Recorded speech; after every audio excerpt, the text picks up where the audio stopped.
Hi guys, welcome back to the Department of Filtration. Today we're going to have a look at a filter, the Fleetguard LF701 engine oil filter. This is a bit of a different one. It's got a standpipe in it, so as we take it apart we're going to see what that is and why you might want one and all that stuff. So I've already opened it, but it does come shrink wrapped in this plastic. So that's good, as to be expected. Now I just want to make sure you know this one here it's got a dent. I don't know if you can see that or not. You see that there, just at the top. It's dented, so it was damaged in transit. So if there's any damage to the internals or it's out of whack or whatever, it is not necessarily because of the manufacturing, it might be because of that damage. But got on the bottom date code. It's just a your classic Fleetguard filter. Got the part number there, made in France. Instructions on the side there. In terms of our ring, sits a nice distance up above the top there, the sealing ring does. It's in there, pretty firm. It's got nice retainers along the edge, decent thickness too. Nothing to worry about there. So without further ado, we will get this cut open and see what we've got in there. Alright guys, so we've got this cut open. One thing to notice here, you can see this red stuff around the rim. I've seen this a few times when you cut the edge of the filter off. You got the sticky stuff in there, and this is actually sealant that they put when they bend the rim over. They put sealant in there to make sure it doesn't leak. I've seen that on a few of the higher end filters. Some of the genuine John Deere ones and Donaldson ones. This is obviously Fleetguard. So there is that. So there our base plate. Nice, very thick. You can see that. Nice thickness on there. What do we got for threads? 4 very nice, decent threads. That's something that I just put there. And decent amount of holes. No issues there. Nice. I said that gasket goes in there nice. Righto, so move on to the... Just going to peel that out of there for a sec. Massive big anti-drain back valve. Sits around there. Quite loose on there, but we'll get to that in a minute. Sits around the whole filter. That is sealed very nicely. Feels very pliable. Feels like silicone, but feels a lot nicer than your standard rubber. But anyway, just going to stick that back on there for a minute. Take the whole thing out. So I've got a nice, decent filter cartridge there. Coil spring down the bottom. Very nice coil spring. Very thick, very nice there. Give you a measurement on that spring. Looking at that, it's like 2.8, 2.9. A very thick, nice spring, good tension. And our can, find the edge, be on the top side of things. 0.8, 0.9 again. Very nice, sturdy. That's nice there. Now we move on to one of the interesting parts of these filters, which is called a standpipe. Now, to give you a quick example, it's to do with the anti-drain back. I'll just show you an example on a different filter. This is just a little car filter head. So the oil comes in these holes through the filter and then back out this hole. And this is your anti-drain back valve. It's a nice silicone one. And what it does, it sits there. And you can see it sits nicely around there with a bit of pressure on there from the spring in the filter.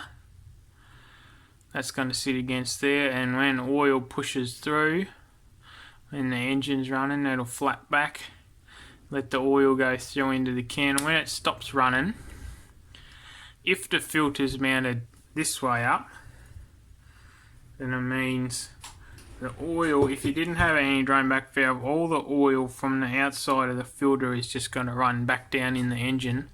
And when your engine starts again, it has to fill up the filter before it can get to your engine. A lot of people say that those few minutes or seconds when your engine doesn't have oil because it's filling up the filter is where it creates the most wear. So a lot of people make a big deal about having a nice anti-drain back valve like this. This is a nice one. It fits around the holes well. You know, big problem is if you got it sitting up like that, yeah, it's gonna stop. Let's see if I can get the canister out of here just to show you.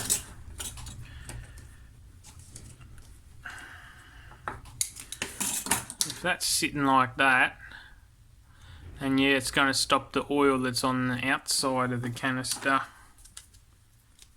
of the filter element going down back into the engine. But what about the oil that's in the middle?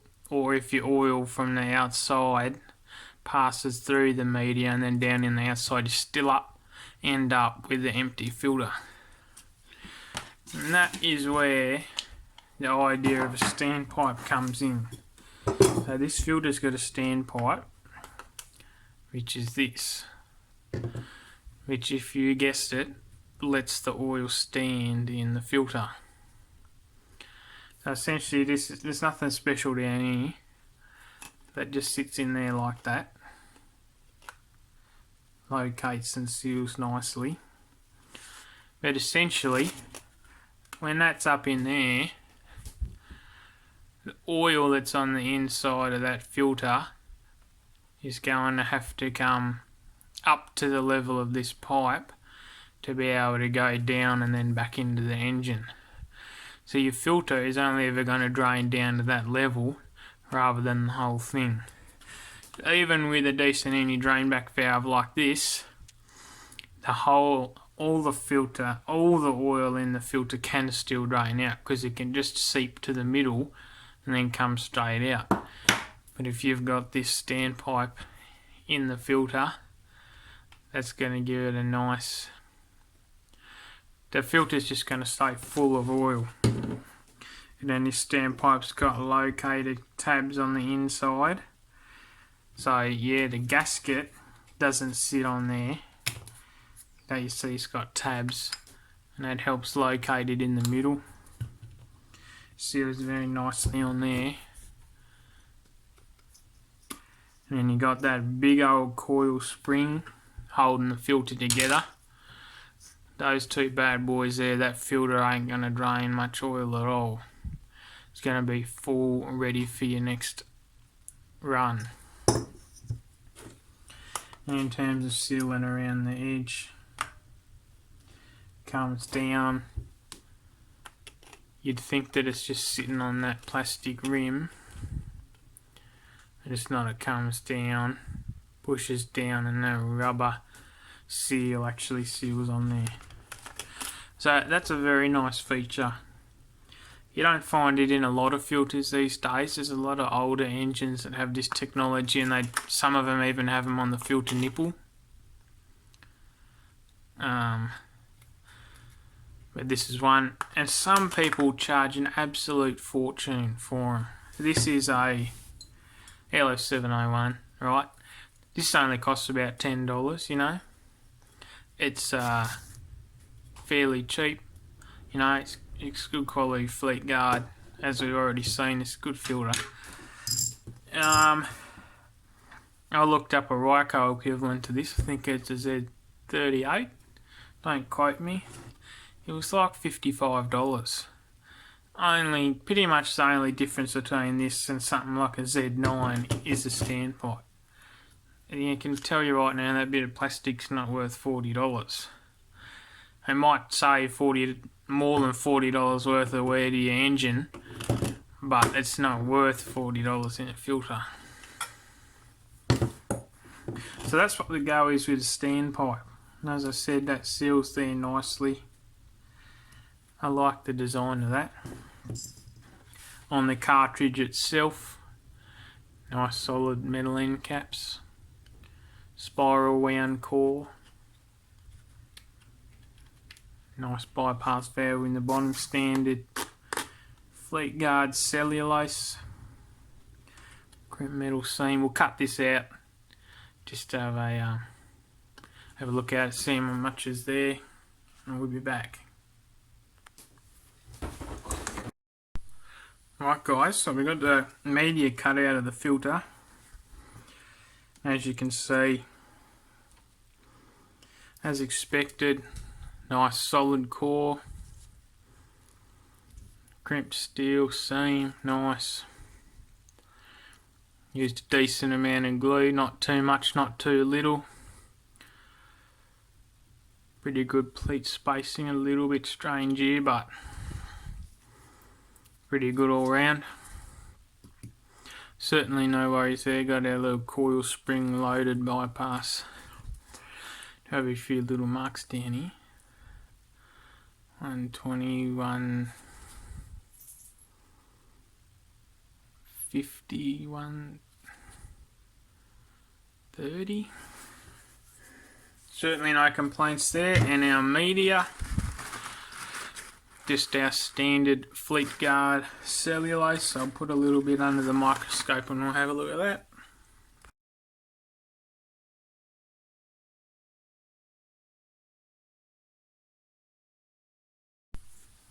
Right, so you see our media there.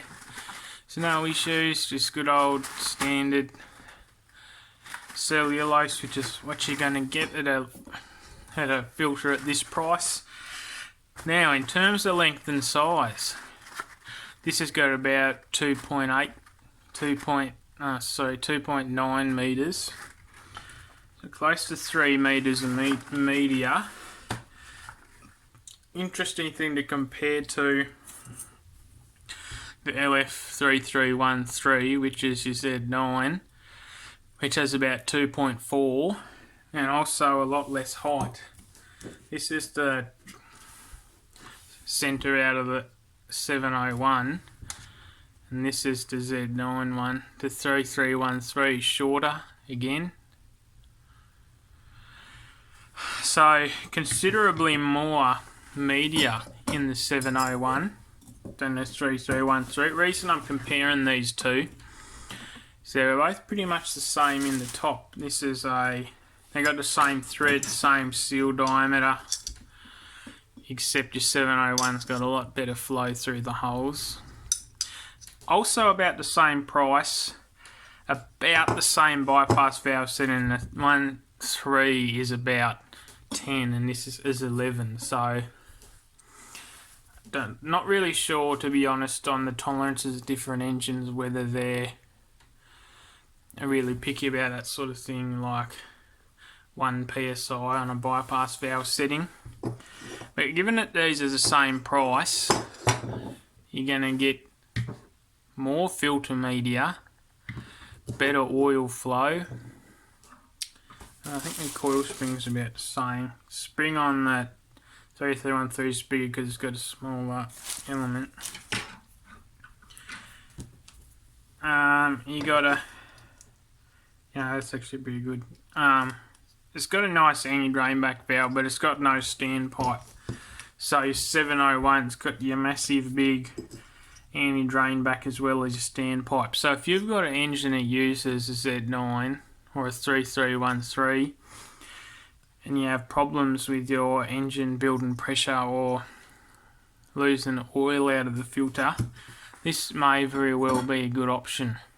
If you want your engine to build pressure quicker, then this standpipe is going to make a big difference on that. You're not going to be compromising on anything else because everything's the same apart from that this is actually better. The price is very, very similar. But once again, this is only in a Fleetguard comparison. If you compare the Z9 Ryco to a Z38, I think that's what I said before, you know, $40 difference for this thing.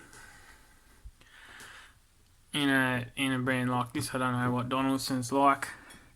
I haven't looked at them, but you're getting a lot more value for a 701. I recommend that you use what your manufacturer recommends, but if you're confident that you can change your filters around ones like this that are very, very, very similar, and for the better for your engine, you know, it might be an option for you to look at. I mean, look at the flow in those too, and there's heaps more media, standpipe and all that. So I'm quite pleased with this filter. You get a lot of value for your bang for your buck with this LF701.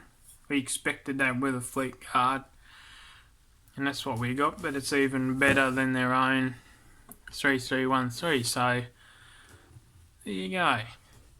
That's the LF701 with a standpipe.